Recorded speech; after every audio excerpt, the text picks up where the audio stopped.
Hey guys, it's Future Peter here. I'm not hiding or anything, just thought it'd be nice to hang out in the corner. I don't know, I might be here for a little while, but in the meantime, let me go back and watch the interview that I just... Okay, so for our first guest, I would like to introduce a very interesting person who I've become friends with over the last few years here in Amsterdam. He is an anthropologist and a postdoctoral researcher. Please welcome Salvatore Giusto. Oh, ciao. Hi, everybody. I need to viewers. Awesome. Pleasure. Thanks for coming, man. Thank you for inviting me. Awesome. Yeah, I guess first off, if you could just explain a little bit to the people who you are and what you're up to. Oh, yeah. Well, the question, but I'll try to be short. I'm a scholar. I am, as you say, the social culture anthropologist.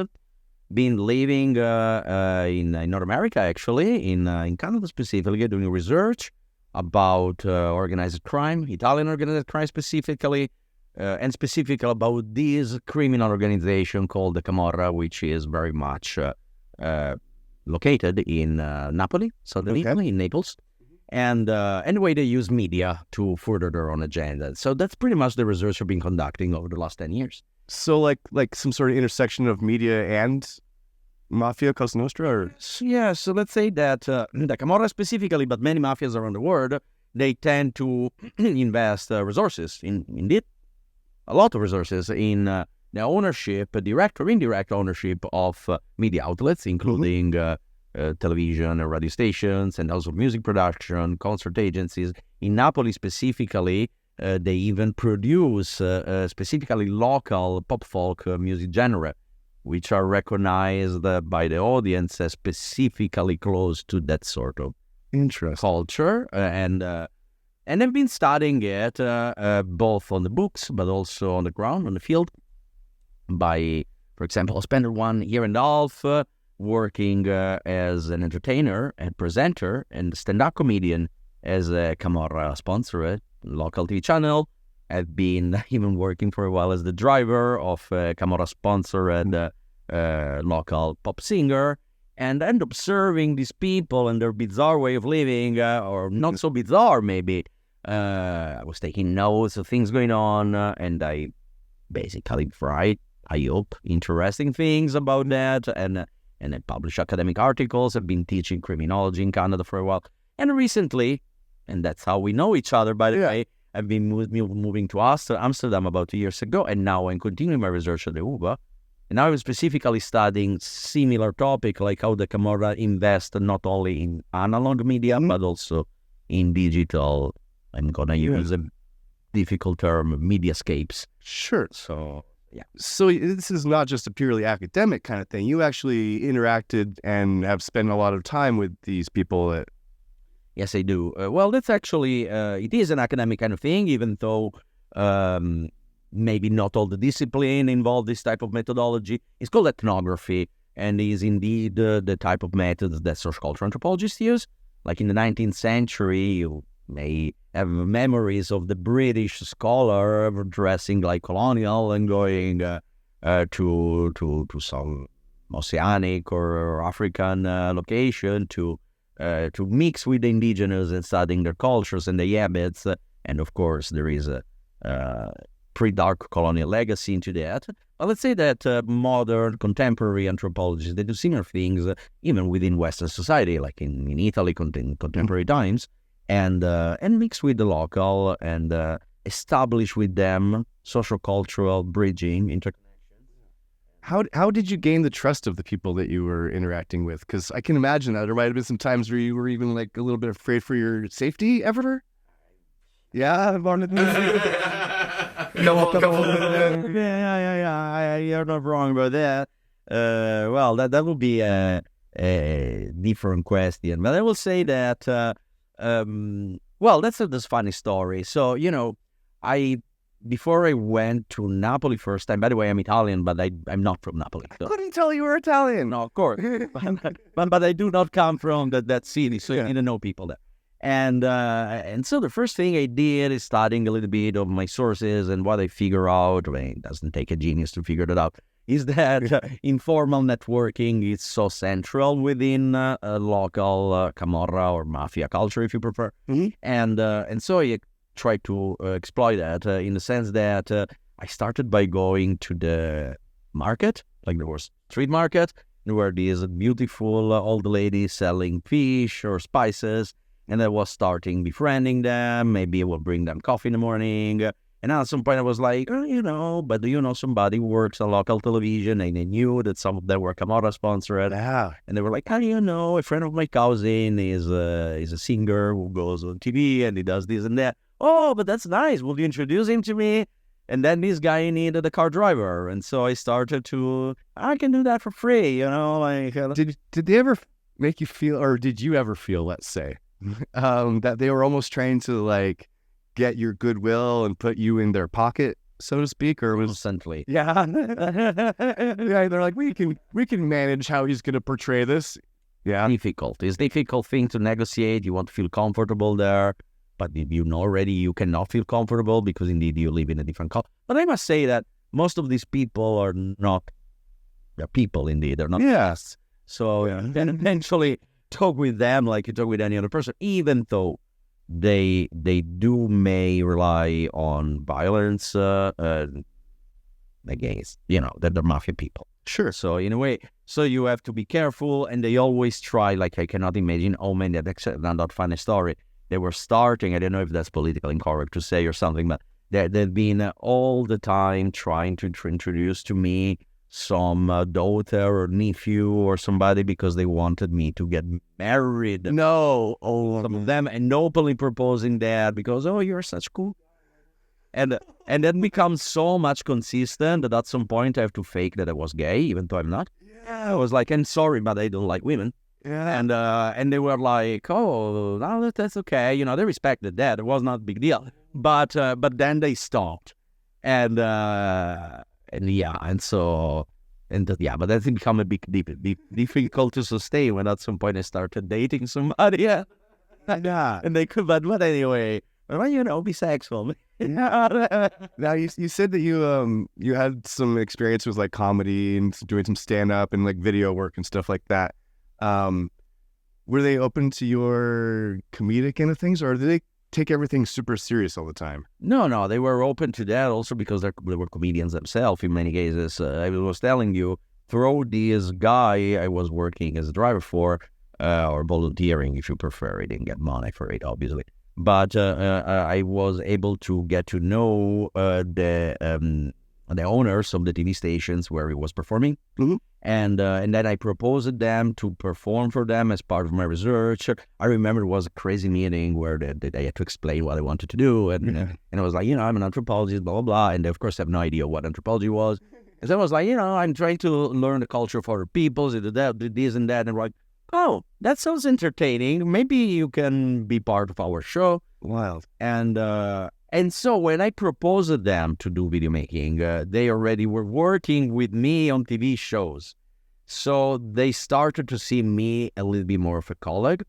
I also have to say that me being part of the show has a profound scientific value in the sense that there is some sort of indirect politics through which these illegal TV producers, they may allow certain people rather than others to become local celebrities in this field of Camorra-sponsored entertainment. Oh, sure, yeah. And in so doing, they create a sort of Bollywood-like local celebrity star system. Mm-hmm. And they wanted to experience that because that is one of the way how crime collect consent from the locals. Sure. I can make you famous, or I can make you dream to become famous, or I can provide you with a celebrity crush or something.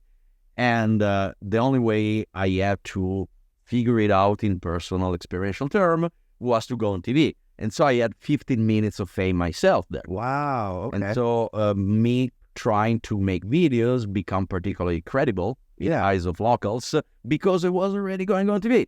And they took me as a professional, even though I never played as a comedian before. Okay. Wow. All completely improvised. Oh, way. That's not terrifying at all.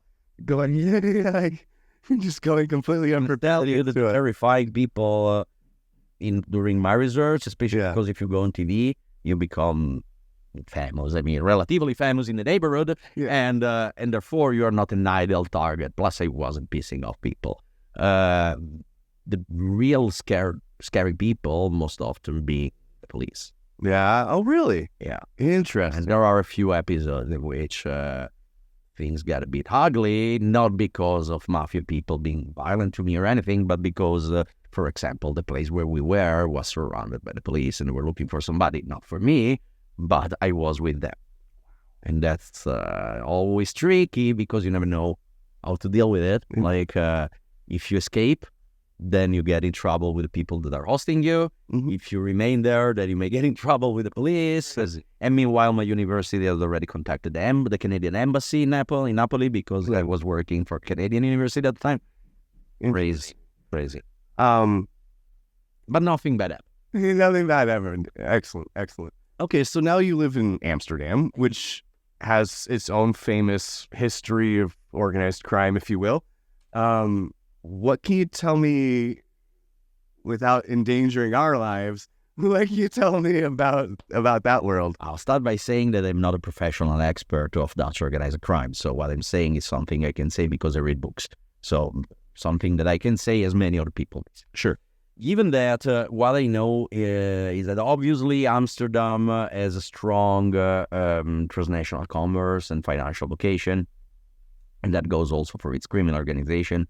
So Amsterdam has been the hub for several international cartels, most importantly Italian and Russian cartels historically, even though in recent time, of course, you have all the shenanigans going on with the macro mafia, which is a quite powerful newcomer, and quite powerful because it is a sort of, I say a sort of mafia because there is not one macro mafia. There are several gangs. And they somehow function in a way that is pretty original because of almost the first time that you have a really Dutch mafia. Even though most people will pretend it's not Dutch, as it's composed by people of Moroccan origin. However, it's mostly composed by people who have been born for at least a couple generations in Amsterdam. Very interesting. So that would be like saying that African-American gangs are not American gangs. Yeah. And she is something that doesn't make any sense. Yeah. And what I can say, but that is nothing particularly brilliant, I'm saying, is that there's been a mismanagement of the legalization of light drugs in the Netherlands. But that's something that every Dutch person knows. It's legal to buy or consume weed, but it's not legal to cultivate it.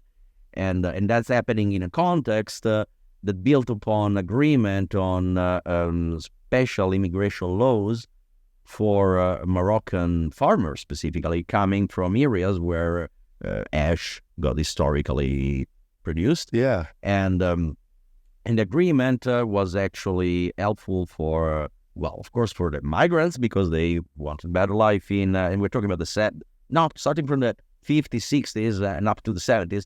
We're talking about people who, of course, wanted a better life in the Netherlands, but on the other hand, we talk about the Netherlands in the post-war, so the Netherlands is a country that needs to be rebuilt. I think in Rotterdam here. Locations. And these people constitute very cheap labor force. So that's not the big news that's happening in many other countries.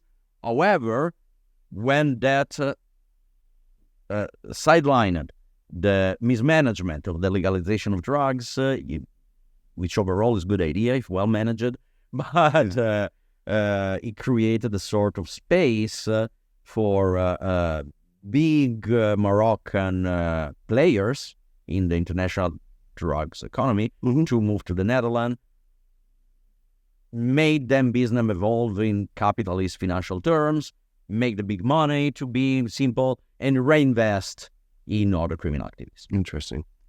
I grew up as a Catholic, okay? And I've been Nobody's perfect. and I've always been interested in how organized crime, be it in Latin America or Italy, there's definitely a lot of Catholicism in there. And how do they ethically and morally justify that with what Jesus taught? Have you encountered that? Yeah, constantly, because indeed Naples is a Catholic city, and I mean I can make a joke on that, but I grew up as Catholic myself, so I mean I understand precisely where you come from. And I will say that first of all, as a cultural anthropologist, I have to stand on a ground of cultural relativism, meaning there is no person whatsoever in this world that pretend to be the villain of the story. Okay, fair. You can even talk with the most evil, violent Nazi beast ever. They will always pretend they are the hero of their own plot. Absolutely true. And that goes also for mafia people. And so I must say that in the first place. Secondly, I must say that a lot of people will think, and I understand why they do, that the mafia can be understood or interpreted as a sort of anti-state, meaning it's a system of power alternative to the legal one, or to the same goes for morality, like it's an anti-moral place, which is true from a sensical, logical standpoint. However, I will say that I describe the mafia more, I don't want to get too theoretical here, but more as a political interconnector between different legal and moral organizations operating in our society. Meaning that the mafia, of course, is violent or kill people or whatever. Sure. However, in order to function, they interconnect other powers, including the church, in places where the church is particularly powerful. Sure, yeah. And therefore, in order to make this work, they have absorbed in their own system of values also the symbols or the beliefs of some of the other organizations interconnect. Interesting. And in fact, if I just say something a little bit more theoretical here, there is a Sicilian intellectual, which is Leonardo Sciascia, who says that the mafia indeed is an institution which job is to interconnect between the state and the citizen, power and culture, labor and capital. Interesting. Meaning, I ask you money in order to get a job or to do stuff like that. Yeah, it sounds like a connective tissue. Yeah, weird. I wanted to touch back on something you were talking about earlier with the media and the video stuff you were doing for them. Could you tell us a little story about one of them? Can you give us an example of one of your projects that you did? Well, I'll tell you, that's interesting. So actually, I can tell you about the little story. But it's not something spectacular, just something interesting. So one of the things that I'm exploring lately, especially here in Amsterdam, is not only how organized crime use, for example, the social media, the online social media, but how consent is gathered, is cultivated by the mafias through these investments in the social media. It can be somehow compared to the way how contemporary far-right populist leaders stimulate consent among their own followers through their strategic use of social media. So there are specific investment and modality of social media management. Now, in this context, I started to interview or even to spend time in Napoli with local social media influencers or even artists like hip-hop artists or people doing the type of music that were self-claimed far-right populist people. Because eventually these far-right leaders target online the very same people that the mafia target in a Napoli. Sure. And so I asked him to make a video together, and that's something I usually do when I make this ironic video with people. I'm like, why don't you please take one social issue, one political issue that is very dear to you, and you tell me some ideas of how you want to put that in a video, and then I will work on your ideas, and we build up the video forehand. And it was like, okay, that's a cool idea, blah, blah, blah, blah. And he gave me all the sketch for a video. So the ideas he gave me were the most leftist idea I ever. No, yeah. He was like, I want to write a video when I'm talking that is the exploitation of labor of the Napolitan poor that creates the condition for us to be exploited by organized crime. And came full circle, essentially, yeah. Yeah. And so I started to wonder, and that's a question I'm still trying to answer. Like, are these people aware they're manipulated and then maybe they want to show themselves as manipulated people, because that is allowing them, for example, to be supported and become local celebrities. Interesting. And then maybe when they are at home or when they're talking with their anthropologist buddy, they're showing some true self and being like, let's talk about the serious dialysis because, So that's something interesting, maybe a little connected to my videos. But that's also the process I do. I usually ask people, okay, let's talk about something interesting together. And I want them to give me visual ideas, because I would like to reproduce through my comedical videos the very same aesthetics and the very same indigenous way of visualizing social phenomena.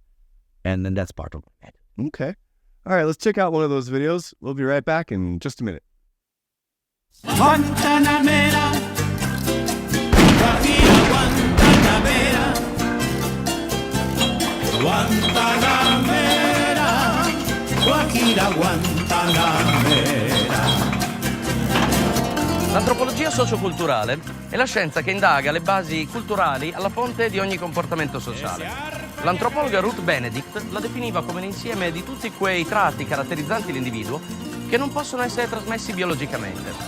Personalmente, amo immaginare la cultura come un campo di significati socialmente condivisi, attraverso il quale ognuno di noi pensa, sente, interpreta e quindi fa ogni cosa.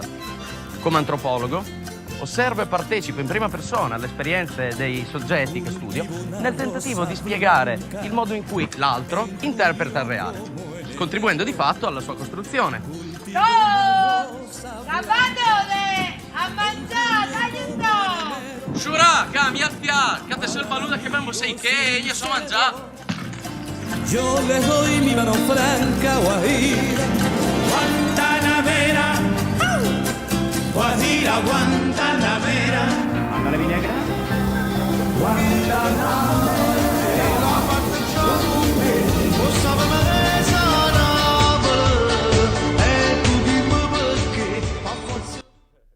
Welcome back. I hope you enjoyed that wild and crazy video from Salvatore. Yeah, so before we wrap up, is there anything you'd like to talk about in particular about how we as society could improve this kind of stuff or keep young people out of this or any of this? Like, what's your message? What's the point of what you do? My message, that's a big deal question. It's $1 million question. But if I have to say only one wannabe smart thing about the mafias, I will say the viewer, I will suggest the viewer to reflect on the fact that this type of violent phenomena are not external to our world, they're internal, and in fact that the mafia, not just the Italian mafia, but all sorts of mafia, is the ultimate realization of this very evil idea that is mainstream nowadays about market society without regulations. Mm-hmm. Like this Reagan Thatcherian idea of creating economy without laws, because the market self-regulates supposedly, which it doesn't. Yeah. But the mafia is somebody who realized that dream. Okay, sure. And in this sense, especially if we look at how contemporary society work, and I won't preach on too much about it, but I think the viewer is smart enough to know how society works nowadays, you will see that the mafia as a connector, but also as an enterprise, is structural to the functioning of our contemporary society. If tomorrow the Camorra will stop existing as snap because Thanos did it, Southern Italian economy will collapse, the macro mafia will not exist, the Dutch economy will collapse, and the like. So, in order to fight this phenomena, of course, dealing with local community is important, talking with the youth is important, very true. However, if we don't first create the socio-economic conditions for people to have no need to rely on these violent shortcuts, then we may start talking solutions. There's always going to be a mafia as long as a mafia is needed by the political economy of the world in which we live. I think that's a pretty solid message. Well, Salvatore, I'd like to thank you so much for coming on. Thank you guys for watching, you for inviting me. You can catch Salvatore Giusto around town Well, yeah, or underworld. I mean, I'm not planning to die any soon, so one way or the other, I'll see you around. Yes. Look for his academic research online. Awesome. Thank you, Salvatore. We'll be right back after a message from our sponsor.